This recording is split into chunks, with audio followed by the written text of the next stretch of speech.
No, the title of this video isn't clickbait. This self-described Apple hater, one who just recently built a new PC, primarily for video editing and a little bit of gaming, might actually be switching to Mac. Well, kind of. It's the laptop I'll be swapping out for a new MacBook, and I'm going to tell you a little bit about why I made that very bizarre decision, and then I'm going to bring the MacBook over here and we're going to unbox it and open it up right in this video.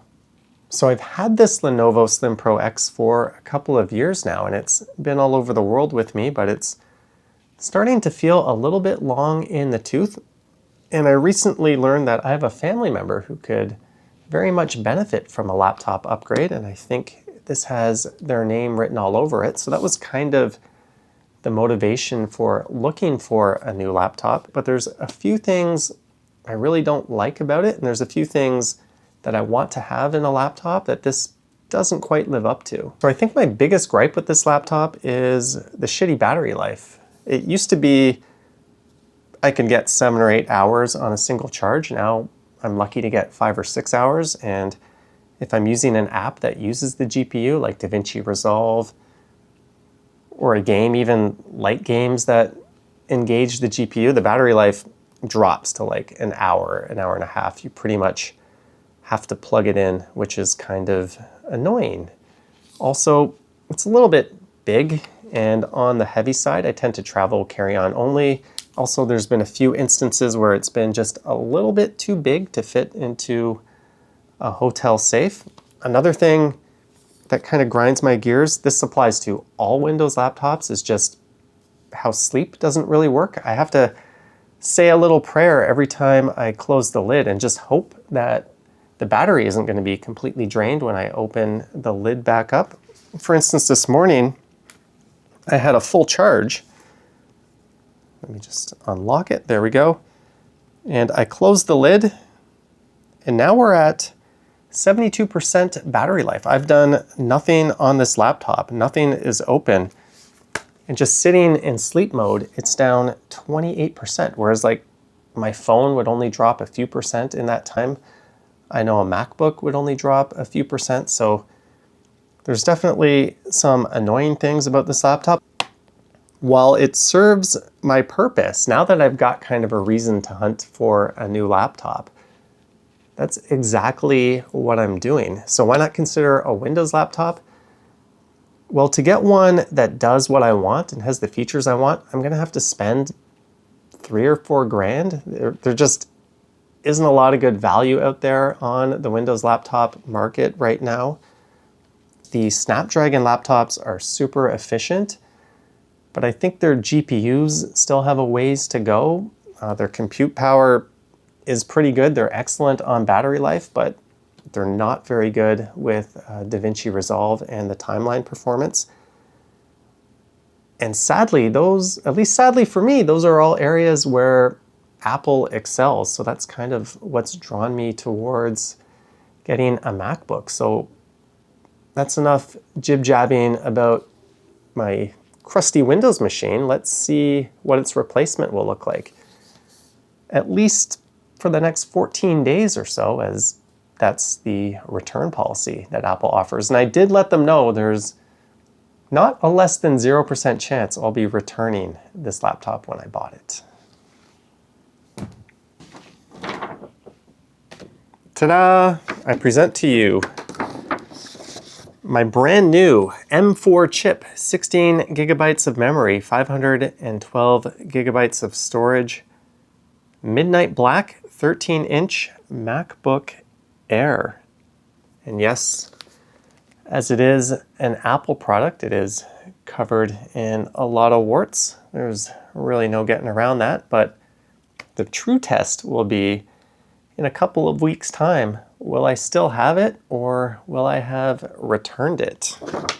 So what are these warts you speak of? Well, for starters, I wanted the 24 gigabyte of RAM and 1 terabyte of storage model, but Apple was charging an extortionate $300 to upgrade each of those. So $600 in total to get about $80 or $90 extra worth of stuff into the laptop, that is just absolutely criminal. There was no way I was going to give Apple $300 to add 8 gigabytes of RAM. RAM that is soldered in and non-upgradable, or an extra 512 gigabytes of storage for $300. Again, completely non-upgradable. That is ridiculous. So yeah, there was no way I was going to go for that. So this was the only configuration that really made sense. It was $1,699. I think I get 2 extra GPU cores and 256 gigabytes of storage over the base model, which is $1,399.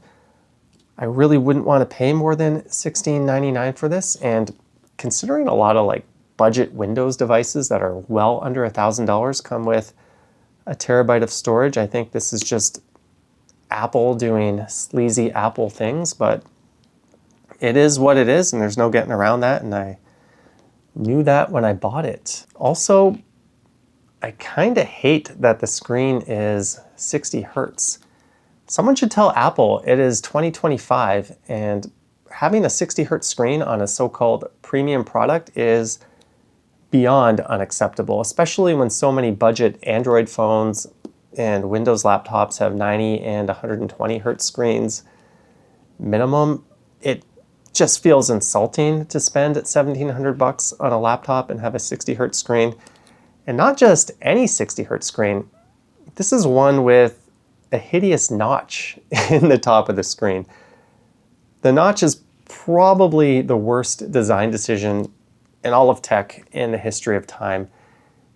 It was really stupid on the phone, and it is even stupider and uglier on the laptop, especially since the laptop doesn't have facial recognition or face unlock. Even my Lenovo here, which has a pretty good webcam, has Windows Hello, so this can unlock the computer somewhat securely using just my face, and there is no giant chunk missing out of the screen, looking hideous. I just think it was such a bad design decision. If you put your ear to the ground, you'll probably hear Steve Jobs still rolling around in his grave over that one. Like, Apple, what the hell are you thinking? It is ugly.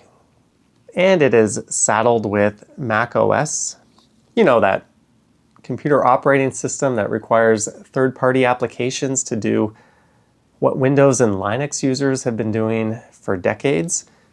But it is what it is, and hey, at least Apple finally got around to baking in window snapping, even if their implementation kind of sucks. At least you don't need a third-party app to do it anymore. But seriously, this thing looks pretty decent. They advertise up to 18 hours of battery life under normal use, which is kind of insane given how thin and light and powerful it is. So I'm willing to give it a chance and see if I can live with Mac OS on a regular basis, at least while I'm traveling and around the home when I just want to pick it up and don't feel like walking over to the desktop. So let's do something I've never done before. Open up and unbox a brand new Apple MacBook. All right, I've just got my phone covering the serial numbers. I don't know if that's something the camera would even pick up, but it's probably not a good thing to share. And here we go. I will not be able to do another take.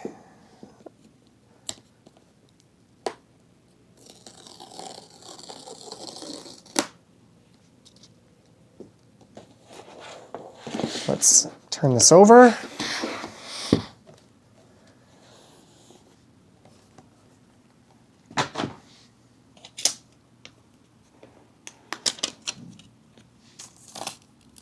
I'm assuming this is the computer. We get a braided midnight black, actually looks kind of like a gray blue, USB-C on one end, MagSafe on the other, charge cable. Neat. And a 2-port, I think this is just a 30 watt charger. This is not amazing. I'm probably not even going to use this. I have some way better ones, but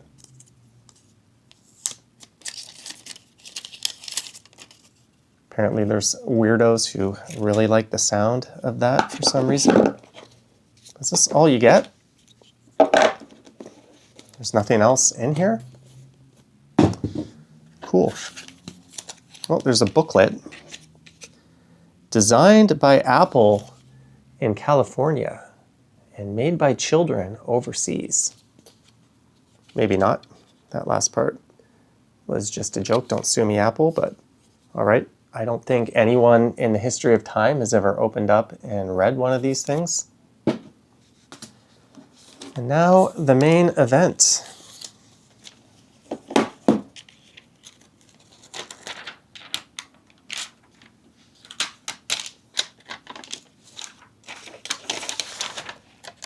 That was so unsatisfying. I was expecting that just to be this big orgasmic-like experience, and it was literally just a piece of cheap, flimsy paper flopping off my new MacBook.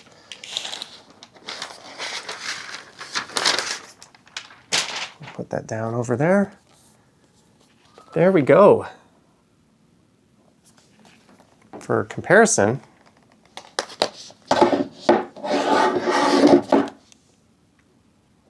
it is a wee bit smaller than my Lenovo. And can I do the one finger lift to open up the lid? Well, it's sliding a little bit. No, not really. Oh, it just roared to life.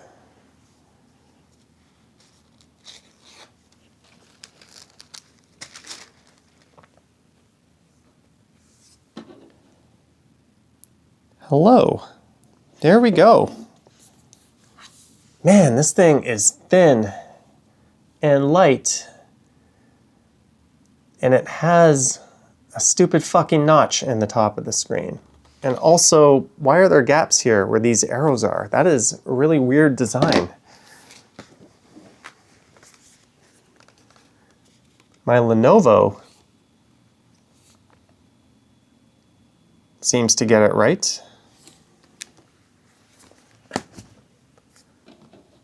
Oh well. We have done it. We have unboxed the MacBook Air. Annyeonghaseyo, as it says hello in a bunch of languages. Oh yeah, this thing doesn't have a touch screen either. That's definitely gonna take some getting used to. I'm definitely gonna be like reaching out and trying to pinch to zoom and scroll on this.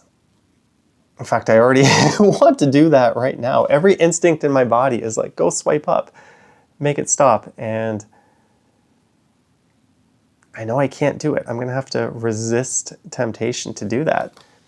We've got 2 USB-C ports, a MagSafe port, and a headphone jack. How convenient of Apple to include a headphone jack. You know, that port they killed off so they could sell shitty wireless earbuds a long, long time ago on their phones? Well, it's still alive and well on the MacBook. Oh, this is so much lighter. I'm going to be probably far more likely to just pick this up and use it. But now the fun stuff. I'm going to set this up. I'm going to install DaVinci Resolve on it. I'm going to install Affinity Photo. I'm going to get Chrome on here. Hopefully all my bookmarks and passwords and everything just load in. Otherwise, that's going to be a big pain in the ass. And we're going to get this thing up and rocking. So I'll spare you all that fun stuff, but I'll probably come back and do an update video as to whether or not... English is the main language. Press the return key. Hey Siri, shut up. Don't talk to me ever again. Okay, Nope. okay. Whoa. I'm charging my iPhone 15 Pro and it responded to me. Anyways, yeah, I've got my new, I want to say baby, but we use the term baby to refer to things that we're kind of being affectionate about. And I don't know if this is a lump of coal or worthy of such praise yet. So anyways, let me know your thoughts and comments down below. And I will let you know what I think of the Apple experience in an upcoming video. All right, thanks for watching, guys. Yoink.